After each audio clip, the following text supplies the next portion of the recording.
Praise the lord. హల్లెలూయా. దేవునికి స్తోత్రం. ప్రభు పరిశుద్ధ నామమునకు మహిమ కలుగును గాక. క్రీస్తునందు ప్రియులరా, దేవుడు తన మహత్వమును బట్టి మరొక నూతన ఉదయకాలం, ప్రాముఖ్యంగా పరిశుద్ధ ఆదివారం శ్రేష్టమైన సమయాన్ని దేవుడు మనకి ఇచ్చాడు. అందుని బట్టి ప్రభు పరిశుద్ధ నామానికి మహిమ కలుగును గాక. క్రీస్తునందు ప్రియులైన దైవజనులు, స్నేహితులు, విశ్వాసులు, సహోదరులు ఈ కార్యక్రమాన్ని వీక్షిస్తున్న ప్రియ దేవుళ్ళందరికీ యేసు నామములో శుభములు, వందనాలు తెలియజేస్తున్నాను. మీరంతా బాగున్నారు కదండి? చాలా సంతోషం. మరి రండి, ఈ దినము కూడా మిమ్మల్ని ప్రేమతో నేను ఆహ్వానిస్తూ ఉన్నాను. అనుదిన అభివృద్ధి ఉదయకాలపు ధ్యానాలు అనేటువంటి ఈ ఆధ్యాత్మిక కార్యక్రమంలో నాతో పాటు పాలుభాగసులు కండి. ప్రభువును హృదయించండి, వాక్యాన్ని ధ్యానించండి, దైవాశీర్వాదాలు పొందుకొని మీ దగ్గర బైబిల్స్ ఉంటే తెరచి చూడండి. లేని పక్షం చదివే మాట విని గ్రహించండి, వాక్య ధ్యానంలో పాలుభాగసులు కండి. నేటి దిన ధ్యాన వాక్యంగా ఆది కాండము 3వ అధ్యాయము 12వ వాక్యం నుండి 2వ భాగాన్ని నేను చదువుతూ ఉన్నాను. అందుకు ఆదాము, నాతో నుండుటకు నీవు నాకు ఇచ్చిన ఈ స్త్రీయే ఆ వృక్ష ఫలములు కొన్ని నాకు ఇయ్యగా నేను తింటిన నేను. దేవుడు తన పరిశుద్ధ వాక్యాన్ని మన కొరకు దీవిస్తునుగా. తలలోంచి కన్ను మూసుకుందాం, ప్రార్థన చేద్దాం. ప్రేమ కలిగిన తండ్రి, వందనాలయ్యా.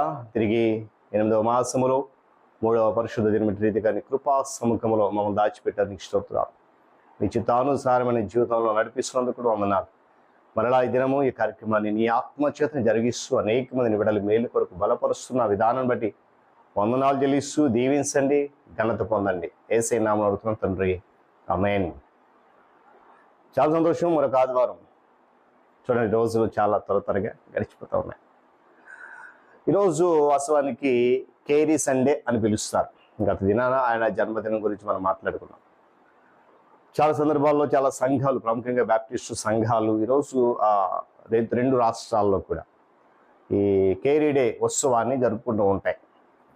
ఏదేమైనా వాక్యంలోకి మనం వెళ్దాం. చదవబడిన వాక్యం మనందరికీ చాలా చాలా చాలా చాలా సుపరిచితమైనటువంటి భాగం.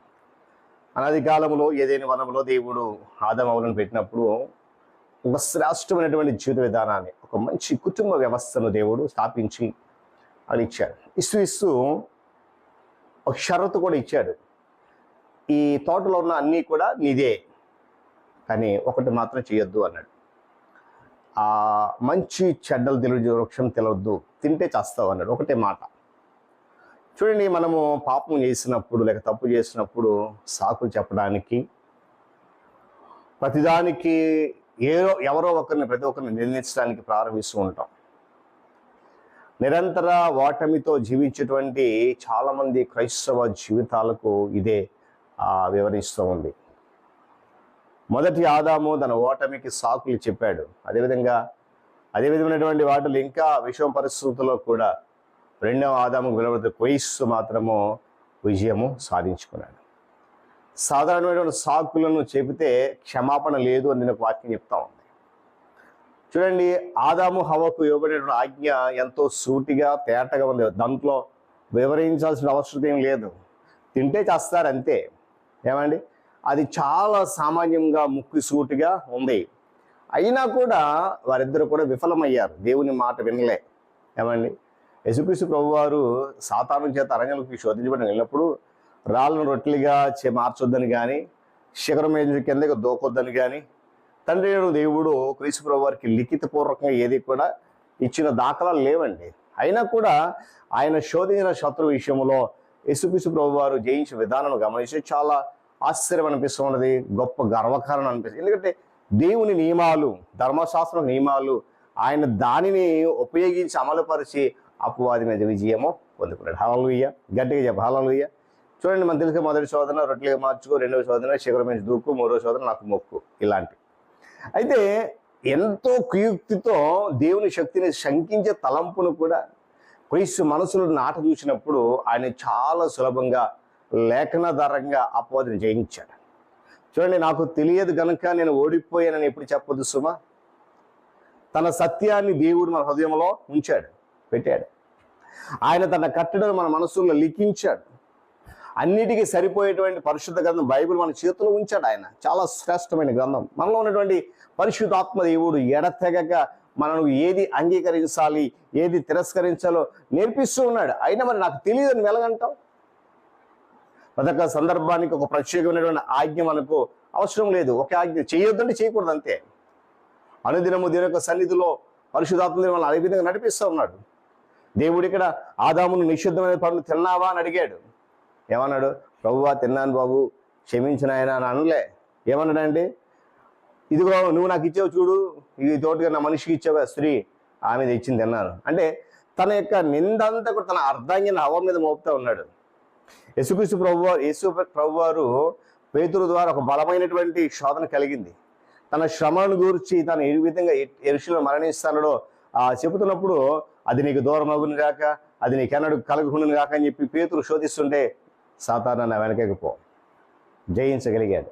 ఆదాము చూడండి, చెప్పిన వెంటనే చేసిన తప్పును ఒప్పుకోవట్లే, సాకులు చెప్తా ఉన్నాడు. కానీ బైబిల్ చెప్తుంది సాకులకు క్షమాపణ లేదు. నువ్వు చేసిందని ఒప్పుకో, దేవుడు క్షమిస్తాడు. అందుకే యోహాను పత్రిక మన పాపం మనం ఒప్పుకునేలా ఆ నీతిమంతుడు నమ్మదగిన వాడు కనుక అంటాడు.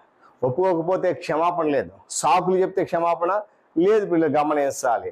అది తనకిష్టమైనటువంటి వాస్తవానికి ఆ పేతురు యేసుక్రీస్తు చాలా ఇష్టమైన, అయినా కూడా అతను ఇచ్చినటువంటి ఆ ఒక్క క్షణమైనటువంటి ఆ శోధన ఎందుకు కూడా ఆయన ఏం చేశాడంట?